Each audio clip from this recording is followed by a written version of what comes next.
नमस्कार, मैं श्यामगिरी। आज के कार्यक्रम में आप सभी दर्शकों का स्वागत है।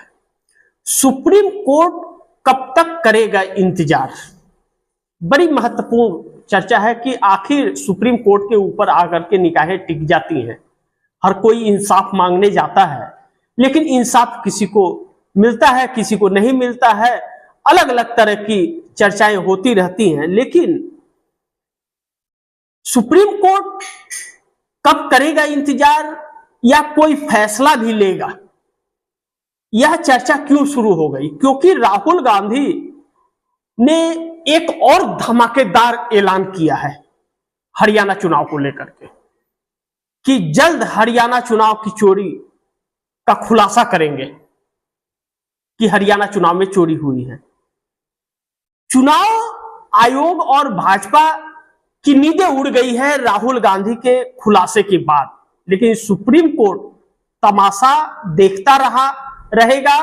राहुल गांधी खुलासा करते जाएंगे या सुप्रीम कोर्ट स्वतः संज्ञान लेगा? यह बात मैं नहीं कह रहा हूं, यह बात आम व्यक्ति, पढ़े लिखे लोगों के बीच एक चर्चा का विषय बन गया है कि सुप्रीम कोर्ट किस लिए है।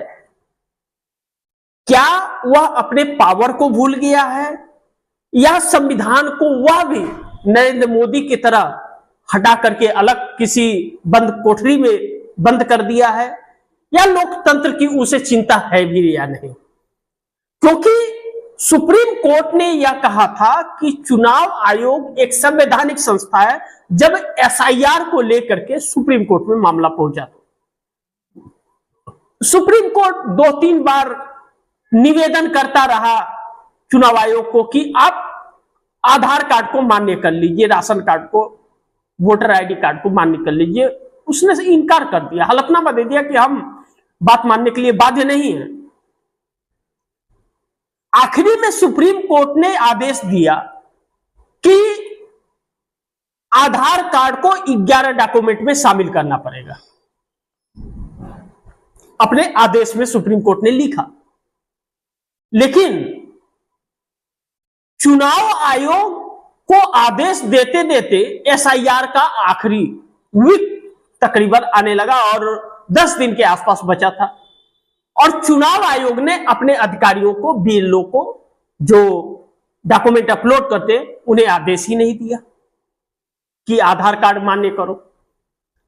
अब इसके तहत करोड़ों वोट कटने की संभावना है और 65 लाख लोगों को, किसी को पलायन कर दिया, किसी को मृत घोषित कर दिया, किसी को कुछ कर दिया। अब यह इन बातों को लेकर के बिहार के अंदर लाखों की संख्या में लोग सड़क पर हैं और राहुल गांधी वोट चोर का नारा दे रहे हैं और जनता उनके साथ खड़ी हो गई है। अब जब जनता साथ खड़ी हो गई है तो परेशानियां अब बढ़ गई हैं। क्यों? कि राहुल गांधी ने कर्नाटक के एक सीट का उदाहरण दिया और सबूत पेश किया तथ्यों के साथ, और उस मुद्दे को लेकर के जनता के बीच गए कि 1 लाख से ज्यादा वोट एक विधानसभा सीट पर हेराफेरी की गई लोकसभा चुनाव के अंदर।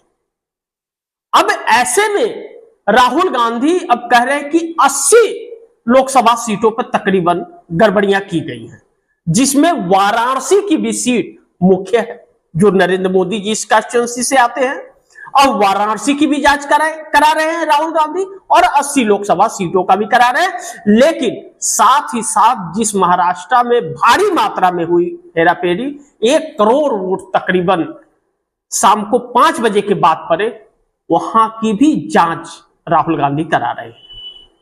और राहुल गांधी कह रहे हैं कि चुनाव आयोग और भाजपा का गठबंधन हो गया है, मिली भगत से वोट चोरी डकैती की जा रही है, और चुनाव आयोग को बचाने के लिए चुनाव आयोग के कानून को बदला जा रहा है। अब जनता का भरोसा इससे चुनाव आयोग के ऊपर से समाप्त हो रहा है। ऐसे में सुप्रीम कोर्ट कब लेगा संज्ञान? ऐसे में सुप्रीम कोर्ट कब लेगा संज्ञान? यह एक महत्वपूर्ण चर्चा हो गया कि सुप्रीम कोर्ट आखिर फैसला देगा? क्यों सुप्रीम कोर्ट संज्ञान नहीं ले रहा है अगर इतनी भारी मात्रा में हुई है? और अगर सुप्रीम कोर्ट इसको संज्ञान नहीं लेता है, स्वतः संज्ञान नहीं लेता है, जांच नहीं करवाता है और जांच की मांग की जा रही है, और चुनाव आयोग जांच करने के लिए तैयार नहीं है, ईवीएम दिखाने के लिए तैयार नहीं है, रिकाउंटिंग करने के लिए तैयार नहीं है, और वोटर लिस्ट में जो भारी मात्रा में धांधली हुई है उसे का सीसीटीवी फुटेज दिखाने के लिए तैयार नहीं है, तो सुप्रीम कोर्ट को स्वतः संज्ञान लेना चाहिए। चंडीगढ़ मेयर चुनाव में तो संज्ञान ले लिया था, तो इसमें क्यों नहीं? और भी एक दो केसेस आए कि 2 साल 2.5 साल बाद प्रत्याशी, हारे हुए प्रत्याशी को जीता घोषित किया गया और सुप्रीम कोर्ट की निगरानी में उसका काउंटिंग हुआ तो हारा हुआ प्रत्याशी जीता निकला। तो क्या इससे भी प्रभाव नहीं पड़ रहा है चुनाव आयोग के ऊपर? या चुनाव आयोग की गलतियों पर सुप्रीम कोर्ट पर्दा डाल रहा है? यह भावना आम व्यक्ति के अंदर अब उत्पन्न हो रही है। ऐसे में सुप्रीम कोर्ट देगा कोई फैसला? सुप्रीम कोर्ट कोई फैसला ऐसा देगा जो एक मिसाल बन जाए, हर सीजीआई के लिए या जज के लिए एक अहम फैसला, एक कोई ऐसा फैसला होता है जो ऐतिहासिक बन जाता है। अब जैसे सुप्रीम कोर्ट के पूर्व chief justice of India D.Y.. Chandrachud ने इलेक्टोरल बॉन्ड को लेकर के आदेश दिया, जजमेंट दिया और इलेक्टोरल बॉन्ड के कानून को रद्द कर दिया और खुल करके सामने आ गया कि किस पार्टी को, किस कंपनी ने और किस संस्था ने कितना चंदा दिया, जिसमें भारतीय जनता पार्टी अव्वल में आई।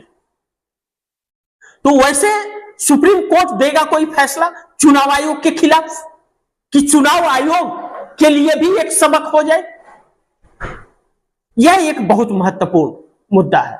लेकिन जिस कानून के तहत मुख्य चुनाव आयुक्त ज्ञानेश कुमार की नियुक्ति हुई है वह कानून भी पारदर्शित नहीं है। उसको लेकर के क्या सुप्रीम कोर्ट में जो सुनवाई चल रही है और टाला जा रहा है तारीखों द्वारा, जजमेंट नहीं कोई आ रहा है, क्या सुप्रीम कोर्ट उस पर संज्ञान लेगा? बड़ी एक ऐसी परिस्थिति देश में आकर के खड़ी हो गई है कि अब जनता इंसाफ और आवाज उठाने के लिए सड़क पर आ गई है, और सुप्रीम कोर्ट ने अगर इस पर संज्ञान जल्द नहीं लिया तो जनता जिस आक्रोश में सड़क पर आ रही है वह शुभ संकेत नहीं दे रहा है। नरेंद्र मोदी की मिट्टी पलीत तो हो गई, वोट चोरी का एक ठप्पा लग गया, चुनाव आयोग अपनी विश्वसनीयता खो बैठा, इंडिया गठबंधन सड़क पर आकर के चैलेंज देकर सीना ठोक करके वोट चोर गद्दी छोड़ कह रहा है, वोट चोरी की सरकार कह रहा है, और ना तो सरकार के पास जवाब है और ना ही चुनाव आयोग के पास जवाब है, साइलेंट है और एनडीए गठबंधन का पतन हो रहा है। ऐसे में सुप्रीम कोर्ट चुप बैठेगा, लोकतंत्र कैसे बचेगा? यह एक बहुत मुद्दा है कि अगर सुप्रीम कोर्ट इसी तरह से चुप रहा तो इस देश के लोकतंत्र का क्या होगा? सरकार लोकतंत्र के साथ खिलवाड़ कर रही है, चुनाव आयोग लोकतंत्र के साथ खिलवाड़ कर रहा है, सरकार संविधान को मानती नहीं, चुनाव आयोग मानता नहीं, मोदी जी सर पर ठोकते हैं संविधान को लेकिन उसके हिसाब से चलते नहीं है, झूठ बोलते हैं और बार बार झूठ बोलते हैं, और चुनाव आयोग उसी राह पर चल रहा है, आम जनता को गुमराह किया जा रहा है। यही वजह है कि चुनाव आयोग की विश्वसनीयता खत्म हो रही है। विपक्ष का चुनाव आयोग सुनता नहीं, सरकार सुनती नहीं, सुप्रीम कोर्ट से कोई न्याय नहीं, तो जनता जाए कहां? तभी कहते हैं कि जब संसद आवारा हो जाए तो जनता को सड़क पर आ जाना चाहिए। वही जनता आज सड़क पर आकर के खड़ी हो गई है, जो सरकार के लिए, चुनाव आयोग के लिए सरदर्द बन गया है, और आने वाले वक्त में कहीं सुप्रीम कोर्ट के लिए भी सरदर्द न बन जाए। जब न्याय नहीं मिलेगा तो लोग सड़कों पे रहेंगे, आवाज तो उठाएंगे, और संविधान उन्हें हक देता है। यही वजह है कि संविधान को बार बार बदलने की बात होती है। लेकिन अब वाराणसी सीट पर राहुल करा रहे हैं जांच।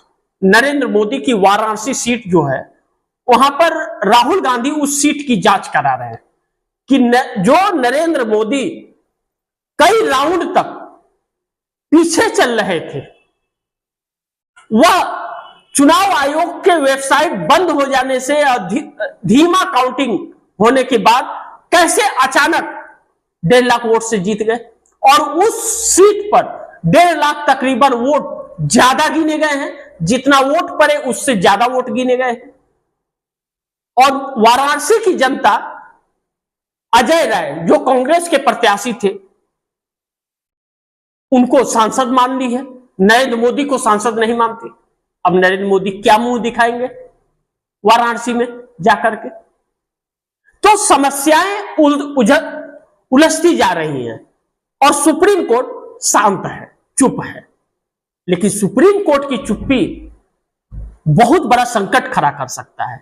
इसलिए सुप्रीम कोर्ट को स्वतः संज्ञान इस पर लेना चाहिए कि आखिर यह धांधली हुई क्या है। और जिस लोकसभा सीटों पर हेराफेरी हुई है, 80 सीटों पर तकरीबन, एडीआर द्वारा पिटीशन भी है, उस पर सुनवाई नहीं होती है। ऐसे में जनता सड़क पर है और नरेंद्र मोदी असंवैधानिक सरकार चला रहा है, संवैधानिक सरकार नहीं है। इस हिसाब से सुप्रीम कोर्ट अगर उन 80 सीटों पर सही से सुनवाई कर ले तो मोदी की सत्ता 1 सेकंड में ढाढ़ा करके गिर जाएगी और मोदी की सांसदी परी खतरे में। वाराणसी में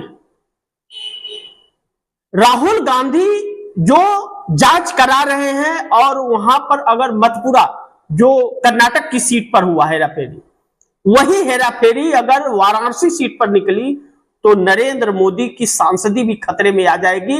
और वाराणसी में तो एक एक बाप के 40-40 औलाद वोट डाले हैं। सोचिए, एक बाप के 40 औलाद हैं, कोई हिंदू है, कोई मुस्लिम है, कोई सिख है, कोई ईसाई है, कोई कुछ है, कोई कुछ है।